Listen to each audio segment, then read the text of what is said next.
En France, il y a une discrimination dont personne ne parle alors qu'elle nous concerne tous, c'est l'agisme.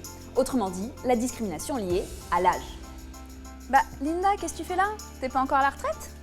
Rentre chez toi un peu, fais place aux jeunes. Ouais, ce genre de comportement anti-vieux, c'est clairement une discrimination. Et pourtant, on a parfois l'impression que ça ne choque personne.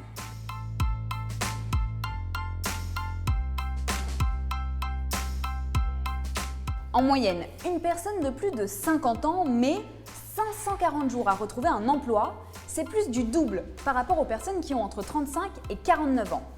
Et pour les personnes plus âgées, c'est aussi plus compliqué de louer un logement ou encore d'obtenir un prêt. Un peu comme pour les jeunes d'ailleurs. Ouais, l'agisme, ça marche dans les deux sens. Ce qui soutient l'agisme, comme le racisme ou le sexisme, ce sont les stéréotypes. Donc pour un certain nombre de gens, les jeunes sont forcément moins honnêtes, moins attentifs, moins bons locataires, etc. Et les stéréotypes envers les plus vieux, c'est qu'ils sont forcément en mauvaise santé, égoïstes et restés bloqués à une autre époque.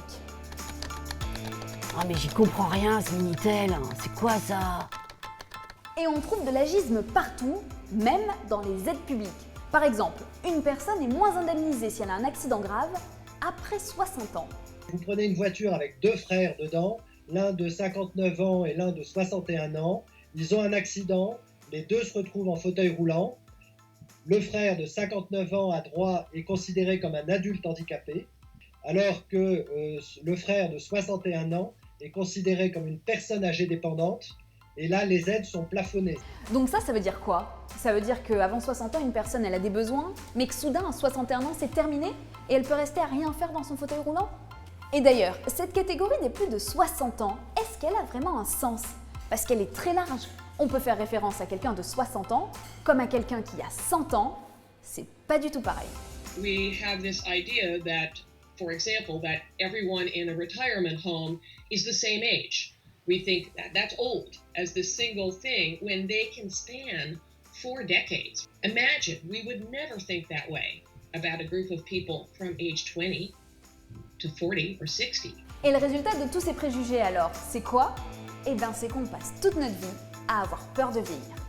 Let's tell the whole side of the story, right? That there are also tremendous benefits to aging. You know, we learn, we accumulate.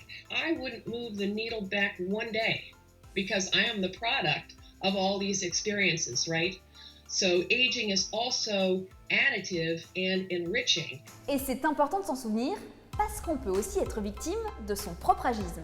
Si à 30 ans, vous pensez qu'une personne âgée, c'est forcément quelqu'un de radin, de réac et d'égoïste, vous avez beaucoup plus de chances de finir comme ça que si vous avez une vision positive des personnes âgées.